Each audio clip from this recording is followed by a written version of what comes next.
ഒരുമിച്ച് പങ്കെടുത്തുകൊണ്ടുള്ളൊരു ജന്മദിനം ആഘോഷിക്കാൻ പറ്റിയത്. അപ്പോൾ ആ ജന്മദിനത്തിൽ ആശ്രമത്തിൻ്റെ ഒരു തീരുമാനമുണ്ട്. എല്ലാ കേന്ദ്രങ്ങളും, എല്ലാ പ്രാദേശികമായിട്ടുള്ള ക്ഷേത്രങ്ങളും എല്ലാവരുടെയും കേന്ദ്രീകരിച്ചുകൊണ്ട് നമ്മൾ അമ്മയാണ് ശരിക്കും പറഞ്ഞാൽ ലളിതാ സഹസ്രനാമം ലോകത്തിന് നൽകിയത് വശ്യന്യാദി ദേവതകളാണ്, ദേവ ഋഷിമാരാണ്. പക്ഷേ നമ്മൾക്ക് സാധാരണക്കാരന് ലളിതാ സഹസ്രനാമം നൽകിയത് ആരാണെന്ന് ചോദിച്ചു കഴിഞ്ഞാൽ അഗസ്ത്യരും ഹയഗ്രീവ മഹർഷിയും കൂടിയിട്ടാണ് ലോകത്തിനത് നൽകിയതായിട്ട് പുരാണത്തിൽ കാണുന്നതെങ്കിലും ഇന്നത്തെ കാലഘട്ടത്തിൽ വരേണ്യവർഗത്തിൻ്റെ കയ്യിൽ നിന്നും ലളിതാ സഹസ്രനാമം സാധാരണക്കാരൻ്റെ കയ്യിലേക്ക് തന്നത്, അതിനുള്ള അധികാരം തന്നത് ശരിക്കും പറഞ്ഞ അമ്മയാണ്. അപ്പോൾ അതെന്താണ് അതിൻ്റെ ഗുണം എന്ന് ചോദിച്ചു കഴിഞ്ഞാൽ നമുക്ക് ചൂണ്ടിക്കാണിക്കാനുള്ളത് മാതാമൃതാനന്ദമയി മഠമാണ്. ശരി, കാരണം മാതാമൃതാനന്ദമയി മഠം അമ്മയുടെ 70ാം പിറന്നാൾ ആഘോഷിച്ചു എന്ന് പറയുമ്പോൾ അമ്മയുടെ 18 വയസ്സിലാണ് മാതാമൃതാനന്ദമയി മഠം രജിസ്റ്റർ ചെയ്യുന്നത്. ആ 18 വർഷം നമ്മളതിൽ നിന്ന് കുറച്ച് കഴിഞ്ഞാൽ 52 വയസ്സ്, ഏകദേശം 2 വയസ്സ്. ആ വയസ്സാണ് ശരിക്കും പറഞ്ഞാൽ മാതാമൃതാനന്ദമയി മഠം ഈ ലോകത്തിൽ വർക്ക് ചെയ്തിരിക്കുന്നത്.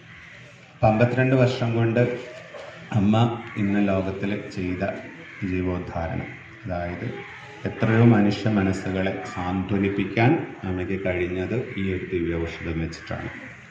അതുപോലെ ഐശ്വര്യത്തിൻ്റെ കാര്യത്തിൽ അന്ന് അവിടെ വരുന്ന കുറച്ച് ഭക്തർക്ക് പോലും ഭക്ഷണം കൊടുക്കാനില്ലാത്ത ആശ്രമത്തിൽ നിന്ന് ഇന്ന് ഈ ലോകം മുഴുവനും പ്രത്യാശയോടുകൂടി നോക്കുന്ന ഒരു തലത്തിലേക്ക് അമ്മ സ്വയം നടന്ന് വന്നത്, അമ്മയുടെ കൂടെയുള്ള മക്കളെയും ചേർത്ത് അമ്മ നടന്നു വന്നത്, അതിൻ്റെ രഹസ്യം അല്ലെ, എല്ലാത്തിനും ഒരു രഹസ്യം ഉണ്ടല്ലോ.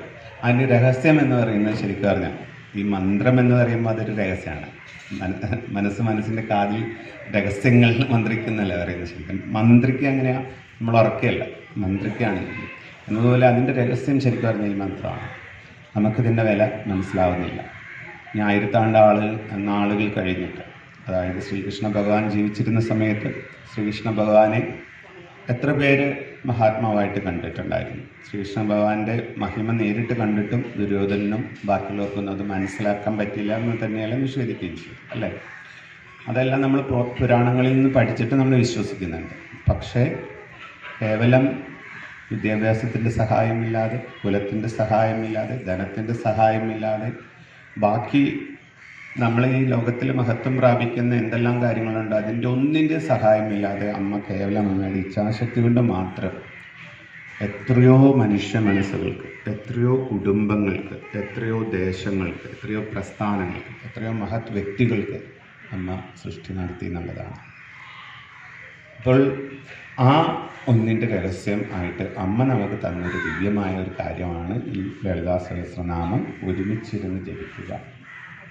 നമ്മൾ നമ്മുടെ സമൂഹത്തിലേക്ക് നോക്കിക്കഴിഞ്ഞാൽ ഏറ്റവും ഒരു ദുർബലമായ ഒരു ഭാവം കാണുന്നത് നമ്മുടെ ഒരുമയ്ക്കാണ്. അതായത് മനസ്സുകൾ ചേർന്ന് നിൽക്കുക. കുടുംബങ്ങൾ തന്നെ എന്തുകൊണ്ട് കലഹം ഉണ്ടാവുന്നു? അച്ഛൻ ഉദ്ദേശിക്കുന്ന പോലെ ആയിരിക്കില്ല അമ്മ ചിന്തിക്കുന്നത്, അമ്മ ചിന്തിക്കുന്ന പോലെ ആയിരിക്കും മക്കൾ ചിന്തിക്കുന്നത്, ചേട്ടൻ ചിന്തിക്കുന്ന പോലെ ആയിരിക്കില്ല അനിയത്തി ചിന്തിക്കുന്നത്. എല്ലാവർക്കും അവരുടേതായിട്ടുള്ള ചിന്താ സ്വാതന്ത്ര്യമുണ്ട്. പക്ഷേ ചിന്തകളെ ഏകീഭവിപ്പിക്കാൻ കഴിയണമെങ്കിൽ എല്ലാവർക്കും ഒരു അടിസ്ഥാനം, ആധാരം ഉണ്ടാവണം. ആ ആധാരമായിരുന്നു ശരിക്കും പറഞ്ഞാൽ ആ ഉപാസന, ദേവതയും കുലദേവതയും ദേശദേവതയും മന്ത്രവും എല്ലാം. നമ്മൾ എന്തിനാണ് അമ്മ നമുക്കിത് തന്നെ? ലളിതാ സഹസ്രനാമം ശ്രീമാത്രയെ തുടങ്ങി ലളിതാംബികയിൽ അവസാനിക്കുന്നു. മാതൃത്വമാണ്, കരുണയാണ്, സ്നേഹമാണ്, ദയയാണ്. അതാണ് നമുക്ക് ഓരോരുത്തർക്കും ആവശ്യമുള്ളത്. എന്തിന്? കുടുംബം ഉണ്ടാവാൻ അല്ലേ? കൂടുമ്പോൾ സമാധാനമുള്ള ഇടം ഉണ്ടാവാൻ നമുക്ക് മാതൃത്വമാണ് ആവശ്യമുള്ളത്. അത് ഈ സ്ത്രീ ശരീരത്തിൽ ഉണ്ടാവുന്ന ഒരു ഫാനല്ല, അത് ഉള്ളിലത്തൊരു ഭാവമാണ്. എല്ലാത്തിനെയും ഉൾക്കൊള്ളാനും കരുതാനും ക്ഷമിക്കാനും പൊറുക്കാനും ഉപദ്രവിക്കുന്നതിനെ പോലും കരുതലോടുകൂടി പെരുമാറാനുമുള്ള ആ വാത്സല്യഭാവം, അത് നമുക്ക് ശരിക്കും പറഞ്ഞാൽ അതാണ് ഭാരതത്തിൻ്റെ ഏറ്റവും വലിയ ശക്തിയായിരുന്നു. ആ ശക്തിയുടെ മന്ത്രമാണ് ശരിക്കും പറഞ്ഞ ലളിത. അപ്പോൾ ആ ലളിത നമുക്ക് നല്ലപോലെ എല്ലാവരുടെയും എന്താ പറയുക, ജപിക്കാൻ കഴിയണം. ഇത് സ്ത്രീകൾക്ക് മാത്രമുള്ളതല്ല. കാരണം പുരുഷൻ്റെ ഉള്ളിലെ മാതൃത്വം ഉണർന്നു കഴിഞ്ഞാൽ 10 സ്ത്രീക്ക് തുല്യമാണെന്ന് പറയാം. അല്ലെങ്കിൽ പുരുഷൻ ദുർബലനാണ്. അതേപോലെ സ്ത്രീയുടെ സബലത പോയി മാതൃത്വം ഉണർന്നു കഴിഞ്ഞാൽ സ്ത്രീ ദുർഗയായി മാറി. ഇതിന് രണ്ടിനെയും സഹായിക്കുന്നത് എന്താണെന്ന് ചോദിച്ചാൽ മന്ത്രമാണ്. അതുകൊണ്ടാണ് പൂർവാചാര്യന്മാർ ഓരോ ശിഷ്യന്മാർക്കും ഓരോരുത്തർക്കും ഈ മന്ത്രം നൽകി അനുഗ്രഹിച്ചിരുന്നത്. അപ്പോൾ മന്ത്രം കിട്ടി എന്ന് പറഞ്ഞിട്ട് കാര്യമില്ല, അല്ലേ? അമ്മക്ക് നമുക്കിത് തന്നു. പണ്ടെല്ലാം ഇത് നമ്പൂതിരി സമുദായത്തിൻ്റെ ഉള്ളിൽ അല്ലെങ്കിൽ അവരെ നോക്കിയിട്ട് അമ്പലവാസികളായിട്ടുള്ളൊരു സമൂഹമുണ്ട്, അവർക്ക് മാത്രം പ്രാപ്യമായിട്ടുള്ളൊരു കാര്യമായിരുന്നത്. എന്നാൽ ഇന്ന് നമുക്ക് എല്ലാവർക്കും ഇത് തന്നു. നമുക്ക് എന്താ തന്നതെന്ന് നമുക്ക് അറിയുന്നില്ല. അതാണ് നമ്മൾ ഇതിനെ ഗൗനിക്കാതെ പോകുന്നത്. അമ്മ തന്നേക്കുന്ന സ്വാതന്ത്ര്യം പൂർവ്വമായിട്ടുള്ള രീതിയിൽ ഇനി വരാൻ പോണ ഗുരുക്കന്മാരെ കുറിച്ച് നമുക്ക് പറയാൻ പറ്റില്ല, അല്ലേ? അത് നമ്മൾ ഇനി വരാൻ പോണ ചരിത്രമാണ്. പൂർവ്വമായിട്ടുള്ളത് വെച്ച് നോക്കിക്കഴിഞ്ഞാൽ ഒരു ഗുരുവും ഇത്രയും സ്വാതന്ത്ര്യം തന്നിട്ടില്ല. കാരണം ഉണർന്ന് ഉറങ്ങുന്നതിന് മുമ്പ് എപ്പോഴെങ്കിലും മക്കൾ അങ്ങനെയാകുമ്പോൾ നമുക്ക് അനുമതിയാണ്. കാരണം നമുക്ക് രാവിലെ ബ്രാഹ്മ മുഹൂർത്തത്തിൽ തന്നെ ജപിക്കണമെന്നൊന്നും പറഞ്ഞില്ല. അമ്മ നമ്മൾ ഉണർന്നിട്ട് ഉറങ്ങുന്നതിനുള്ളിൽ നമുക്ക് എപ്പോഴാണ്, നമ്മളിപ്പോൾ ചെല്ലിയപ്പോൾ നമുക്കറിയാം 1/2 മണിക്കൂറാണ് നമുക്ക് സ്തോത്രത്തിനെടുത്തത്. നമ്മൾ സ്പീഡിൽ ചെല്ലുകയാണെങ്കിൽ 20 മിനിറ്റ് കൊണ്ട് നമുക്കത് എത്തും. അപ്പോൾ നമ്മൾ എപ്പോഴെങ്കിലും അതൊന്ന് ചൊല്ലുക. കാരണം ഒരൊറ്റ ഇൻസിഡൻറ്റ് പറഞ്ഞിട്ട് ഞാൻ അധികം നീട്ടുന്നൊന്നുമില്ല, കാരണം അവർക്ക് കമ്മിറ്റി ഉള്ളതാണ്. കൊച്ചി കോളേജിലുള്ള ഒരു കുട്ടി, അവൾ ഒരു നിരീശ്വരവാദ കുടുംബത്തിൽ ജനിച്ചു. അവിടെ കോളേജിൽ അഡ്മിഷൻ വന്നു. അപ്പോൾ അവിടുത്തെ കോളേജിൻ്റെ ഒരു ചിട്ട എന്താണെങ്കിൽ ആരായാലും, ക്രിസ്ത്യാനി ആയാലും ഹിന്ദു ആയാലും മുഹമ്മദീനായാലും പാഴ്സി ആയാലും ആരായാലും ഹോസ്റ്റലിൽ താമസിക്കണം. അവിടെ രാവിലെ 2 സെഷൻ സഹസ്രനാമ സ്തോത്രം ജപമുണ്ട്. അതിലേതെങ്കിലും ഒന്നിൽ പങ്കെടുത്തിരിക്കണം, അല്ലെങ്കിൽ പുറത്ത് താമസിച്ചോളുന്ന ആളാണ്. കാരണം അവിടെ അടിപിടി ഇല്ലാതിരിക്കാൻ വേണ്ടിയിട്ട് അദ്ദേഹം കണ്ട ഒരു കാര്യമാണ്. കാരണം ഇത്രയധികം പെൺകുട്ടികൾ താമസിക്കുമ്പോൾ അങ്ങോട്ടും ഇങ്ങോട്ടും പ്രശ്നങ്ങളില്ലാണ്ടിരിക്കാൻ എല്ലാവരും ഒരുമിച്ചിരുന്ന് ജപിച്ചു കഴിഞ്ഞാൽ ആ പ്രശ്നങ്ങൾ അവിടെ പരിഹരിക്കപ്പെടുന്നുള്ളത് അതൊരു മാമൂലാണ്. അത് ശരി. അപ്പോൾ വന്ന സമയത്ത് ഈ കുട്ടി ഭയങ്കര റിയാക്ഷനായിരുന്നു. ഞാനിവിടെ സ്വാമിയാവാൻ വന്നതല്ല, ബ്രഹ്മചാരിയാവാൻ വന്നതല്ല, ഞാൻ പഠിച്ച് ഡിഗ്രി എടുക്കാൻ വന്നതാണ്, എന്നെക്കൂടെ ഇതൊന്നും പറ്റില്ലെങ്കിൽ നീ പുറത്ത് പോയി നിന്ന് താമസിച്ചോ എന്ന് പറഞ്ഞു. അപ്പോൾ അതും പാരൻസ് സമ്മതിക്കും. അവസാനം 3 ഇയർ കോഴ്സ് പഠിച്ചതിൽ 2-3 മാസം ഇങ്ങനെ വിപ്ലവമൊക്കെ ഉണ്ടാക്കി. 3-ാമത്തെ മാസം തുടങ്ങി ഗതികെട്ട് അവിടെ ഇരിക്കുകയാണ്. അതിൻ്റെ ഒരു രുചി ആ ചൊല്ലുന്ന സമയത്ത് അതിൻ്റെ ഇണത്തിൽ അതിൻ്റെ ആ ഉണ്ടാകുന്ന ഒരു പോസിറ്റീവ് വൈബ് അനുഭവിക്കാൻ തുടങ്ങിക്കഴിഞ്ഞപ്പോൾ അവൾക്കത് എന്തോ ആസ്വദിക്കാൻ തുടങ്ങി.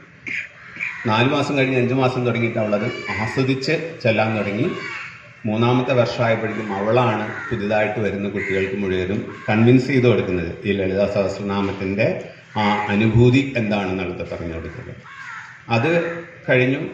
അവളുടെ അച്ഛനും അമ്മയും യൂറോപ്പിലും അമേരിക്കയിലായിരുന്നു PG ജയിപ്പിക്കണമെന്ന് വിചാരിച്ചു. പക്ഷേ ആ PG വിട്ടിട്ട് അവൾ അവിടെ തന്നെ നിന്നു. കാരണം ഈ അന്തരീക്ഷം വിട്ടു പോകാൻ ആ കുട്ടിക്ക് കഴിയുന്നില്ല. ഈ ലഹരി എന്ന് പറയുന്നത് മയക്കുമരുന്നിലും മദ്യത്തിലും മാത്രമല്ല. ലഹരി എന്ന് പറയുന്നത് ശിവാനന്ദ ലഹരി, സൗന്ദര്യാനന്ദ ലഹരി എന്നൊക്കെ പറയുന്നത് ഈ ലഹരിയാണ്. ശരിക്കും ആത്മലഹരി ഉണരാണ് ഈ മന്ത്രത്തിൻ്റെ ഉപാസനയിൽ നിന്ന്. ആ ലഹരി വിട്ടുപോകാൻ കുഞ്ഞിന് സാധിക്കാത്തതുകൊണ്ട് PGയും അവിടെ തന്നെ ചെയ്തു. അതിനുശേഷം നല്ല ഹൈ സാലറിയുള്ള ജോലി കിട്ടി. മിഡിൽ ഈസ്റ്റിൽ അങ്ങനെ വിവാഹമൊക്കെ കഴിച്ചു. നല്ല മക്കൾ, നല്ല ഭർത്താവ്, നല്ല ഒരുമയോടുകൂടി നല്ല ഹൈ സ്റ്റാൻഡേർഡിൽ ജീവിക്കുന്ന സമയത്ത് ഈ കൊറോണ ചേട്ടൻ വന്നു. കൊറോണ വന്നു കഴിഞ്ഞപ്പോൾ ഒരു 2-2.5 ലക്ഷം രൂപ ശമ്പളമുള്ള ജോലി ചെയ്യുന്നതാണ് ആ കുട്ടി. ആ സമയത്ത് ഈ കുട്ടിയുടെ കമ്പനിയിൽ നിന്ന് 86 പേരെ പിരിച്ചുവിട്ടു. 86 പേര് പിരിച്ചുവിട്ടതിൽ ഈ കുട്ടിയും വന്നു. അപ്പോൾ 2.5 ലക്ഷം രൂപ ശമ്പളം ഉള്ള ഒരു ആളുടെ ജീവിതം ഏത് രീതിയിലായിരിക്കുന്നു നമുക്ക് ഭാവിക്കാമല്ലോ.